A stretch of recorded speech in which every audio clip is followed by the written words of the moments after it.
Chapter 15, Gnostic Communist Theology.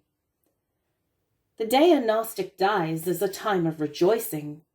Babylonian Talmud, Minor Tractate Samachat 2:10. In our analysis of the communist revolutions after Marx and Engels, and specifically the Germanic-Austrian revolutions of 1848 and the Bolshevik Revolution of 1917, we are met with a handful of ruthless, dedicated leaders with a fervor for revolution. These leaders gathered around them others, chiefs and lieutenants, who may have had more or less fervor for revolution than their leaders. As these people coalesced to work their plans, there were certain common philosophic commitments to which they subscribed. Among them was their hatred for religion, and especially their pathological contempt for Judaism, the intensity of which usually varied directly with their fervor for revolutionary upheaval. Antinomianism and nihilism in revolutionary messianic groups, such as the Sabbatean Frankists, is an integral part of the group's putrid theology. The ultimate question is whether communism, per se as a philosophy, has a theological commitment. Similar questions have been raised with respect to atheism. There are those who claim that though atheism repudiates the existence of God, it is a theology with a commitment and faith not to believe in God. It is thus regarded by many theologians and philosophers to be as much a religion as a pagan belief. There are rationalist philosophers who view the theology of atheism from the perspective that, 1, there is a possibility that God exists, or 2, there is a possibility that God does not exist. The religious monotheist takes the possibility that God exists and makes it his reality. He makes an irreversible commitment to God's existence. The atheist takes the possibility that there is no God and makes his irreversible commitment to this concept. And from this perspective, the atheist is considered to have a religious commitment, even though professing anti-religious concepts. While there are monotheistically committed theologians and philosophers of many faiths who strenuously object to an a priori assumption that there is a possibility that God does not exist, and who berate rational philosophers for having to prove the existence of God when he already exists, and who proclaim, so why bother with the exercise? They appreciate attempts to define an atheistic theology. Nevertheless, they are well aware that most atheists defy any such categorization, and their official spokesmen repudiate such notions. This has not been the case with communism. Even though atheism is embraced by it, and it indeed is often categorized or spoken of as atheistic communism, it is thus reassuring for those monotheists who maintain that there is a communist theology to know that the concept is accepted in the best communist circles. Indeed, it is the commitment to principles of this theology that accounts for the two-faced clandestine communist in Western society, or conspiratorial, revolutionary, or antinomian behavior, which is the hallmark of the committed Marxist, Leninist, or Trotskyite, whatever his interorganizational rivalry may entail, be it SDS versus Socialist Workers' Party, or Maoist versus the Old Left. Of course, their antinomian behavior is abandoned once the country goes communist. Examples of documentary proof written by communists that there is a communist theology are offered by Ernst Bloch, 1885 to 1983, in his Thomas Munster als Theologie der Revolution, 1921, and in the writings of Karl Kautsky, 1854 to 1938, who was considered to be Karl Marx's ideological replacement after his death. Bloch rehashed Kautsky in propaganda form and advocated a synthesis of scholastic Gnostic religion with political communism. The significance of this is that the communist has not just been saying that religion is the opiate of the people, but is saying my Gnostic religion is a superior theology, which is above all religions, and that it is more than a political philosophy, it is a religion with a commitment. Close scrutiny of communist philosophy reveals that it is an embodiment of special Gnostic principles. Communist theology, of course, entails a study of Gnostic theology, or any of its particular sects, and in fact, we have already inspected certain ones, for the Illuminati, Sabbateans, and Frankists are all Gnostic. The messiahs, prophets, priests, and other assorted hierarchies of these groups have been recognized in certain persistent Gnostic groups, the most outstanding members becoming canonized as Gnostic saints. Adam Weishaupt, 1748 to 1822, founder of the Illuminati, for example, was canonized as a saint into the Gnostic Mass.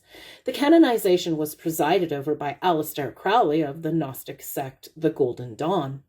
The Golden Dawn incorporated features of Satanism into its Gnostic system, similar to devil-worshipping cults. The entire spectrum of communist socialist Gnosticism was and still is reflected in Gnostic cults. Indeed, communist Gnostic philosophies go back to ancient Greece and earlier. Gerald Meister, professor of theology at Maryknoll Seminary, maintains that Stalin's behavior was theologically motivated by his Gnostic convictions when he was a monk. Adolf Hitler was known to be heavily involved in Holy Grail Gnosticism and devil worship, and was active in the mysterious Gnostic Satanic Thule Society. From this theological perspective, National Socialism, or Nazism, and communism were allies to eliminate the opiate of monotheistic religions and create a pagan Gnostic civilization. An alliance of pagan Japan with pagan Nazi Germany thus becomes plausible. So does Hitler's pact with Stalin. The breaking of the pact can be considered as the start of a pagan holy war in which two Gnostic systems battle for supremacy, and the Nazi belief that it could overthrow another Gnostic order together with the world's monotheistic religions. It is my opinion, after studying Hitler's mad addiction to Gnosticism, that Hitler's failure to attack Moscow at a decisive moment, which historians claim would have annihilated Russia, can be explained as follows. Hitler instead attacked Stalingrad and Leningrad because these cities were symbols of Gnostic deification of Stalin and Lenin, whom he felt impelled to displace from their Gnostic celestial immortality by destroying their cities. In doing so, Hitler would displace and defeat these deities in the metaphysical space or Sephirot of the universe. Then he would build his Hitlerstut, a Hitler city to the pagan god Hitler, just as the Soviets built theirs to their gods Stalin and Lenin. These cities would replace the eternal cities of Rome and Jerusalem. It is an irony of history that during World War II, the USSR was forced to call a moratorium on its constant persecution of religious groups, and then called upon clergy of all faiths to unite in the struggle against a common enemy. Thus, the USSR abolished the League of Militant Atheists and its magazine, which from the inception of the Bolshevik Revolution had vigorously pursued a policy of religious oppression in line with the Marxist motto, "Religion is the opiate of the people." Marx borrowed the idea from Charles Kingsley, 1819 to 1875, the English priest, novelist, and radical activist of Christian socialism. In 1848, Kingsley wrote in the journal Politics for the People that religion is an opium dose for the people. However, this view was not original with Kingsley. It was a rehash of an ancient view expressed by Critias, leader of the 39 tyrants of Athens, 5th century BCE, who is better known through Plutarch's biography of Alcibiades. Critias stated, "Religion is the bugaboo of the people." According to the late professor of religion at Harvard, Henry A. Wolfson, 1887 to 1974, who was an international authority on religious philosophy, Philo, in his condemnation of atheism, had Critias in mind. Philo Judaeus, 20 BCE to 50 CE, who was a religious Jew and who is the father of what is referred to as scriptural theology, which has been adopted into the philosophical systems of Christianity and all monotheistic religions, defined the quintessence of atheism as follows. 1, belief that God is the product of our imaginations, and 2, belief that God was invented by some clever legislator in order to tame the rebellious spirit of the people and inspire them with awe and fear and reverence for the law. These atheistic views of God were incorporated into the Gnostic worldview of ancient Greece and adopted part and parcel by communism and socialistic secular states. Gnostic systems of theology have throughout the ages challenged monotheism. Judaism clashed with Hellenistic and Christian Gnostics. The effects of this warfare left their scars on Judaism. When the Greek Gnostic challenge threatened the Torah way of life, two distinct trends emerged, one to fight Gnosticism tooth and nail, and the other to incorporate elements of Gnosticism into Judaism. The latter view held that as long as Jewish law or basic philosophical theological concepts were not compromised in any way, there was no harm in doing this. Among those that chose the route of no compromise, there were those who felt that any acceptance of Gnostic thought and its neutralization into the faith would be a constant source of danger and dissension. Others chose to accept the no compromise route as their personal preference and withheld from publicly challenging the compromisers. However, those who compromised were, nevertheless, bitter enemies of pure idolatrous Gnosticism. The tensions engendered in these attitudes have surfaced throughout Christian and Jewish history.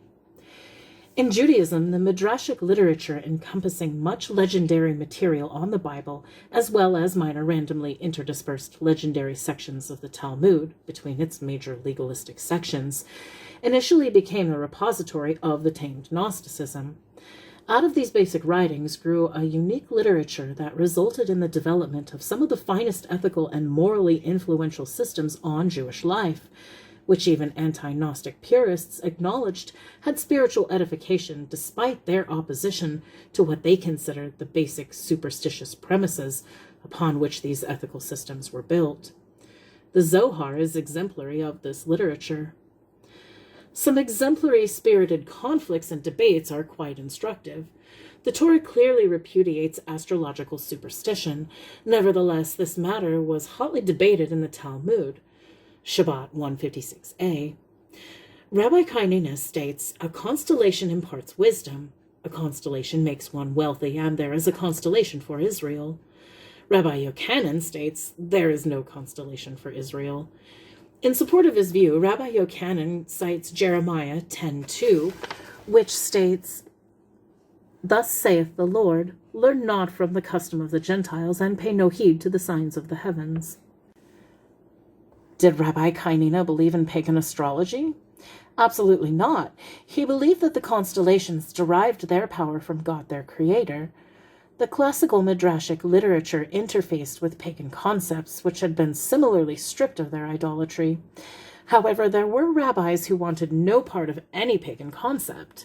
Thus, Sadiah Gaon, 882 to 942, declared war on the doctrine of reincarnation. Despite this decision, the zodiac was incorporated into the Kabbalah, and the signs of the zodiac found their way into the Hebrew lunar calendar, prayer book inscriptions, and synagogue windows. The Babylonian and Persian influences upon the Jew are still preserved today in the greeting given on joyous occasions, the good luck greeting, Mazel Tov, which literally means have a good constellation, and Siman Tov, which means have a good sign. Maimonides, 1135 to 1204, the great Jewish philosopher, repudiated anthropomorphic references to God and held that biblical verses alluding to the eye of God, hand of God, etc., are merely allegorical. When Maimonides repudiated notions of deistic corporeality in his code of Jewish law, the Mishnah Torah, he was pounced upon by factions who embraced anthropomorphic symbolisms. Among those attacking the concept was Rabbi Abraham ben David of Posquares, 1125 to 1198, who proclaimed that greater people than us believed in the corporeality of God. His remarks are indicative of how great the Gnostic materialistic concepts had become entrenched in some sectors of the Jewish community. Representative of the type of literature which had taken hold during this period was the Shire Coma, a Kabbalistic work which depicted the physical measurements of Metatron, which is described as 236,000 parsangs. Metatron was the supreme angel of the universe, which some mystics ascribed to be Enoch. However, Gnostics ascribed the physical attributes not to Metatron, but to God. In a reply to one Sadiah ben Brachat about the authenticity of Shire Coma, Maimonides states, "Heaven forbid that such work originated from the sages. It is undoubtedly the work of one of the Greek preachers, and it would be a divine act to suppress the book and to eradicate its subject matter." Still, other literature, far more extreme, preaching the destruction of the Jewish people, was embraced by Jewish-born Gnostic heretics centuries before Sabbateanism surfaced. One such antinomian work was Sefer HaTamuna, written around 1270, which depicts the Hebrew alphabet as the mystical image of God. The book contains in it an apocalyptic notion adopted by the Sabbateans and incorporated into their theology, that the Messiah would come with the disappearance and destruction of the Jewish people. In the words of Gershom Scholem, the Sefer HaTamuna states that just as the holy souls multiplied at first from 1, Adam, to 3, the patriarchs, to 70, the number of Israelites entering Egypt, so they would decrease again at the end of days until the world would be waste and devoid of life. According to the Sabbatean prophet Nathan of Gaza, the souls in Israel have a destiny to be united in a wonderful union with the supernatural Sephirat, i.e., the supernatural void of radiant emanations surrounding God when he created the universe. This is the horrifying Gnostic mandate for a Shoah: kill Jews, exterminate them so that they may be united because of their holiness with their creators' primordial emanations. And in combining with them, tikkun, or perfection, is achieved as the souls are all united in one body, which is the Messiah. As in Judaism, so too in other religions did the poison of Gnosticism exercise its toxic, sinister influence. Among Gnostic secret and non-secret societies, there were elements or universal themes that persisted, which took on their own putrid, parochial flavor within a specific group. There were still other concepts, philosophies, and practices embraced by Gnostic sects that, though pursued by most, were not embraced by all. If we would attempt to catalog the most prominent conceptual aberrations of Gnosticism, our list would certainly include the following elements: Satanism, dualism, antinomianism, millennialism, orgiastic sex rites, witchcraft, esotericism, violence, self-immolation, reincarnation, astrology, demonology, necromancy, double life existence, secrecy, asceticism, anthropomorphistic deistic conceptions, use of hallucinogens, renunciation of property ownership, self-deification, determinism, and New Ageism. Among many Gnostic societies, most or all of the above would be incorporated or accepted. Among others, primary emphasis would be placed on one or two elements to the exclusion of or relegation to ancillary status of others. The Thule Society, of which Adolf Hitler was a member, emphasized Satanism, reincarnation, hallucinogenic narcotics, and violence. The Flagellants emphasized millennialism and self-immolation. They exaggerated the teachings of Orthodox Christianity, while the satanic, millennialistic, ascetic Sufi secretly sabotaged the moral teachings of Islam. From time to time, unusual ancient Gnostic mythological doctrines surfaced. For example, the Babylonian Barbelo, which stands for Ba'arba Eloah, in four is God. Sabbatean Frankism adopted this doctrine. Pseudo-messiahs and self-deifiers were popular throughout history in many religions. Catholic Christianity had many, such as its Eldebert in the 8th century and Eon and Tanchum in the 12th. Some Gnostic movements resulted in apparent disparate behavior among their sectarians. For example, it was not uncommon for some members of the same Gnostic sect to indulge in promiscuous sexual behavior, even to the point of actual incest, while others would lead ascetic lives. Actually, both the ascetic and promiscuous sexual indulger were practicing antinomian behavior. Their common ground is the determination not to play the Creator's game. Asceticism repudiates allegiance to God through abstination, and promiscuity through excess, while both lead to conduct outside of the day-to-day mundane norm of existence. In the United States, the Puritans, Quakers, Amish, and Mennonites are messianic ascetic, while the Zoarites, Oneida Colony, Latter-day Saints, and Free Love Society are typical of orgiastic, Gnostic, messianist sects. Of all Gnostic societies and cults, those that posed the greatest threat to Christianity, monotheistic faiths, and especially to Jews and Judaism, and have influenced the course of events of contemporary history are the Sabbateans, Illuminati CFR conspirators, Rosicrucian mystics, Thule Society, the Cult of the All-Seeing Eye and the Temple of Understanding, the Brera Frankists, the Sufi, and the Buddhist Master Cult. At their feet may be laid, individually or collectively, the blame for many great crimes against humanity, such as the extermination of Armenians by the Turks, the atrocities and crimes during, but not necessitated by, World War II, including the meticulously well-documented extermination of over 6 million Jews, victims of the demonic theology of Thule Satanists, of which Hitler was a member, and a socialistic anti-Semitism whose roots could be traced to the Illuminati and Frankists, and whose fires, as in the case of Hitler, were nurtured by the Golden Dawn splinter movement of the Rosicrucians and Thule Gnosticism. The crimes of the communist-supported PLO, who ambushed and massacred innocent Jewish civilians at Lod, Melot, Betshin, Munich, etc., who adopted in 1964 the Palestine National Covenant, which repudiates the right of Jews to exist in Israel, Article 20, and calls for the liquidation of Jews, Article 22. These covenants were reaffirmed in Cairo at a meeting of the Palestine National Council in June of 1974. The first two crusades of 1096 and 1146, which were a culmination of the Gnostic Communist messiahs, Tanchelm of Antwerp and Eon of Brittany. They released a tirade of butchery, rapine, and bestiality throughout their incipient Gnostic prophets, such as Peter the Hermit, who claimed Jesus appeared to him in Jerusalem with a letter commissioning him to summon the crusade. The people, fired by fanatic Gnostic conceptions, engaged in self-immolation, and were prepared to and did exterminate non-believers in Christianity. They massacred Jews and the race of Cain, as they called the Muslims. Throughout Europe, Jewish blood flowed in the rivers, and during the fall of Jerusalem, the horses waded in blood, and the Jews in Jerusalem were burned to death in the synagogues.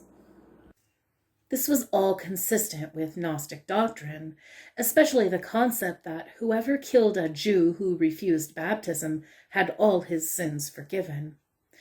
There were many who felt themselves unworthy to begin participation in a crusade until they had killed their Jew. In the historically preserved comments of some crusaders, we find, "Behold, before our very eyes are his worst foes, the Jews. They must be dealt with first." One can therefore conclude that the final solution, even though conceived in satanic paganism, could not have been carried out in practice by Catholic and Protestant Christians unless they had accepted the genocidal scholastic Gnostic notions together with their Christianity side by side, hand in hand. The rabbis of Israel appreciated full well the dangers of Gnosticism, and during the latter days of the Second Temple, because of the murmurings of the Greek Gnostics, Babylonian Talmud, Brachat 12a, the rabbis changed the daily recitation of the Decalogue in the temple worship to that of the Shema, which consists of 2 sections from the book of Deuteronomy and 1 section from the book of Numbers. It is recited twice daily in its entirety to this very day in the synagogue. The rabbis instituted the recitation of the Shema as a polemic against Gnosticism. The Gnostics' belief is polytheistic. In the Shema we read, "Hear, O Israel, the Lord our God, the Lord is one." Deuteronomy 6:4. In Gnosticism, wisdom is an obsession. All knowledge is considered the ultimate. In the Shema we read that, "Thou shalt love thy Lord thy God with all thy heart, with all thy soul, and with all thy might." Ibid 6:5.